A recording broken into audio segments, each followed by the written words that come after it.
The hero is surprised by the pen, as if he has seen it for the first time, remarking that he hasn't seen a pen in forever, to which the girl asks why he keeps sniffing things. The girl curses at him, saying that she asked him to sign and not draw on the paper, to which the hero apologizes. The girl eventually comes to the conclusion that he is just an idiot. The girl calls him by name and asks if he has learnt how to draw. The hero replies that he already knew how to do it, and draws a wolf.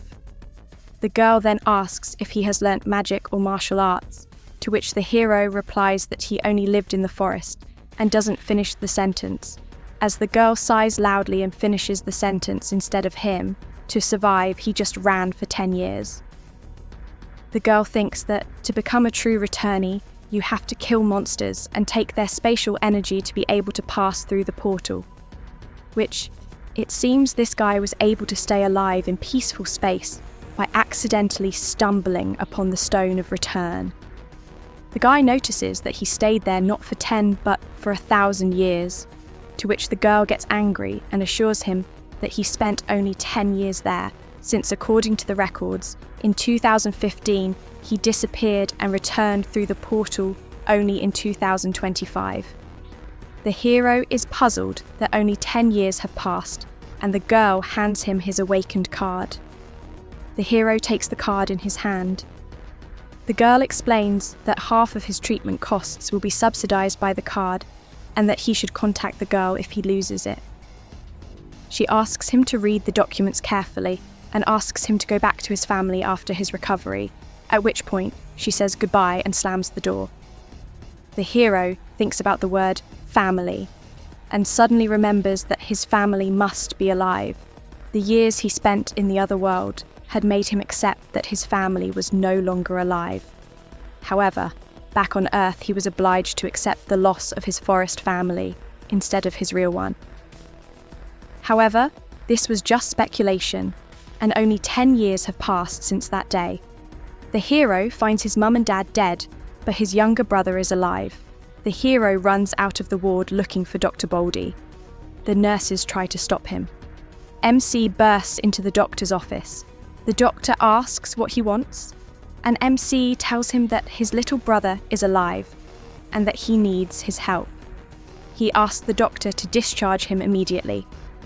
The doctor refuses, saying he's not ready to return to society yet and suggests he wait.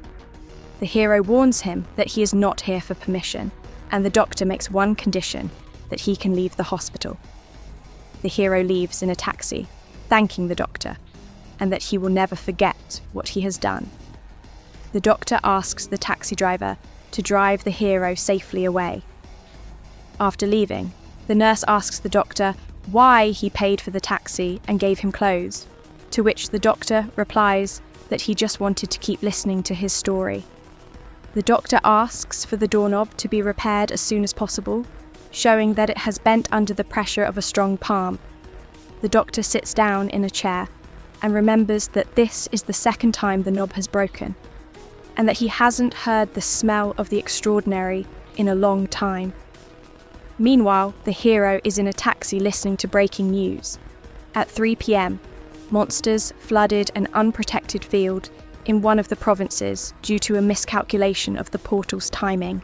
In response, the Ministry of National Defence sent the Army and Air Force on an emergency operation, and 50 minutes later, the Army destroyed the monsters. However, the Army suffered numerous casualties totaling 2 tanks, 12 military, and the Awakened. Another showdown ensues, where the world's superheroes battle against each other in the ring.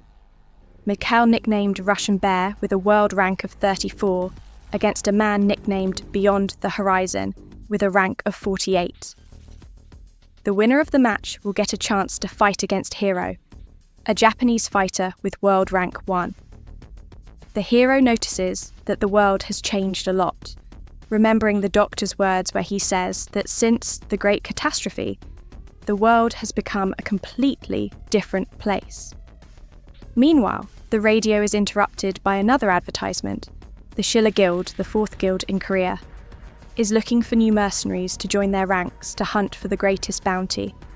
a taxi driver says that if he had superpowers, he would quit this job and become a field hunter. The hero asks if there are any hunting grounds in Seoul, to which the taxi driver is greatly surprised.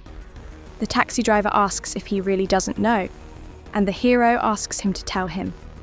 It turns out that 10 years ago, there was the first spatial convergence, because of which the worlds connected with many other worlds, because of which there was an invasion of monsters. Humanity lost 10% of the population, and that the military forces could not stop the monsters advancing from all sides, and that where the military failed, mercenaries took over. The mercenaries were actually the awakened ones who had disappeared during the Great Catastrophe and were given licenses to hunt monsters. So they started forming guilds and making money in the fields and dungeons. The hero asks how they became mercenaries, and is told that they must first be awakened and pass the mercenary exam at the Awakened Bureau. The hero finds this difficult. Meanwhile, they arrive in a residential area. The taxi driver points to a 2-story brick house, saying that the hero needs this house. As they approach the house, he notices a grandmother paying attention to him and asking who he is. The hero replies that he's looking for Park Jun-ho. The grandmother calls him a dirty word, saying that he speaks disrespectfully to adults. Granny angrily shouts that Park Jun-ho is not here and tells the hero to get out. The hero wonders if he has come to the right address. Suddenly, he hears voices from above the house where Granny was standing and decides to approach. Granny comforts the boy, calling him Jen-woo, and tells him to go to dinner. The hero goes to the door and the voices intensify.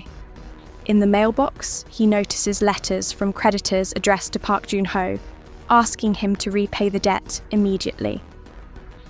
The hero is surprised that his younger brother is in debt, noting that in the world of the wilderness, the only law is force. But on Earth, the laws are more complicated, and that the only force on Earth is money.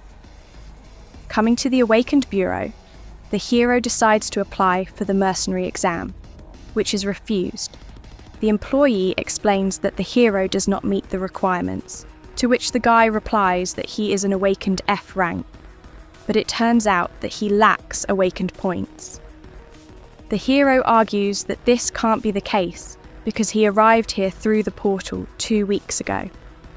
A female co-worker laughs, saying that ordinary people can't go through the portal because their bodies will be torn to pieces.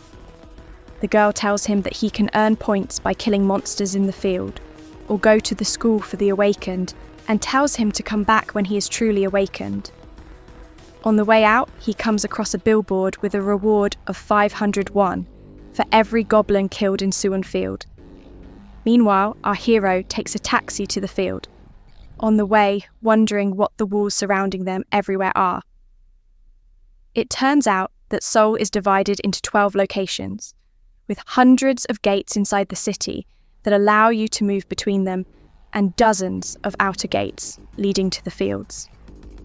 The hero in his thoughts notes that he urgently needs to buy a phone. The taxi stops, and the hero arrives at gate number 27 at Suwon Field.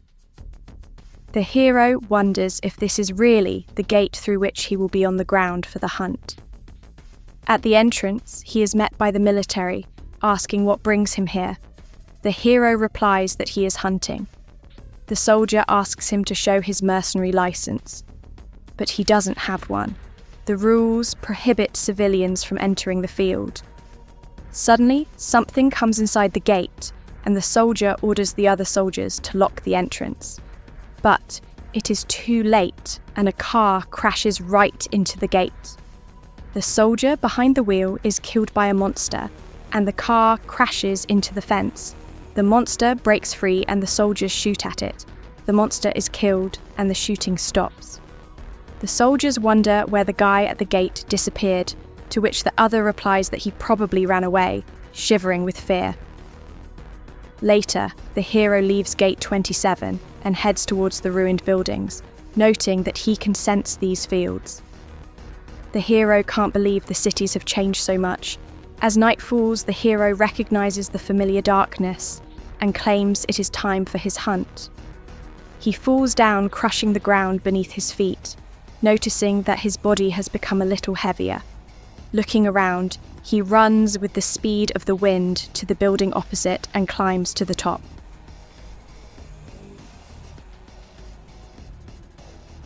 From the top, he watches and smells the surroundings, noticing a noise in the distance. He walks down and stops at a small building.